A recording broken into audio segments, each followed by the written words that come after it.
Hey guys, and welcome back to the channel. Today, the 2025 Rivian R1T and R1S. For 2025, Rivian gives the R1T and R1S a redesign with new re-engineered batteries, a new electrical architecture, a lower price point, and more power. For 2025, both R1 models will still get 3 battery options: the Standard, Large, and Max. The Large and Max packs have been re-engineered with a die-cast carrier, along with, according to Rivian, reduces mass and manufacturing costs. The 92.2 kilowatt Standard battery now uses lithium iron phosphate chemistry, the same as the Rivian Amazon vans. Range remains at 270, and this change was mainly for easier service, according to Rivian. The middle pack drops its usable capacity from 128.9 to 109.4, which also has less range at 330 down from 352.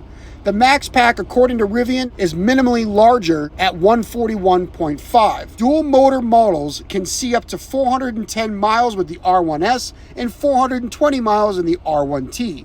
Both are an increase of 10 miles. Peak charging rates remain at 220 kilowatts for all but the Standard, which is 200. Regardless of configuration, Rivian says it will add 140 miles in just 20 minutes using a DC fast charger. Dual motor setup remains at 533 horse and 610 foot-pounds of torque. The big news here is the addition of a tri-motor setup, which pairs a single motor up front and 2 motors out back for a combined 850 horsepower and 1,103 foot-pounds of torque, exceeding the previous quad motor 835 horsepower and 908 foot-pounds of torque. There's also a new 4-motor setup, which is good for an astounding 1,025 horsepower and 1,198 foot-pounds of torque. That's Dodge Demon 170 numbers, and the 0 to 60 time for the quad motor, according to Rivian, is under 2.5 seconds. The suspension gets a rework for 2025 on both R1 models.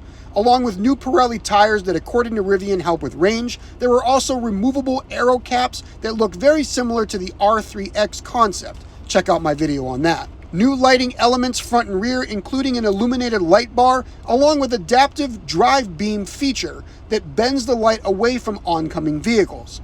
Rivian also said that the wiring has been reworked and reduced the number of electronic control units from 17 to just 7, again simplifying service and reducing costs.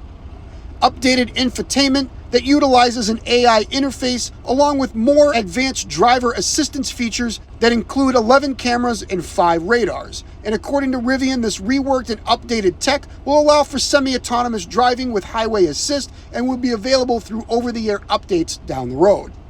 Standard battery with dual motors will start at $77,700. That's $1,000 more than last year. The Large at $84,700 and the Max at $91,700, which both of the latter are now cheaper. The new tri-motor will start at $107,700, and unfortunately there is no pricing for this new quad motor Cyber Beast killer just yet.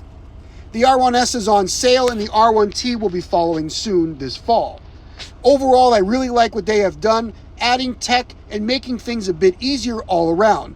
And the addition of a new quad motor to go directly after Tesla's Cyber Beast, I think is absolutely perfect. I think the Rivian, out of all the electric trucks, is the one that I would pick, but again, we know I am not an EV fan, so I will not be trading my Gladiator in for an electric truck. This also keeps Tesla on their toes and doesn't allow them to sink back in their seat and just ride the wave. If you guys enjoyed this video, give it a thumbs up, consider subscribing, and let me know what you think of the new R1T and R1S's updates. As always, thanks for watching, and I will talk to you next time.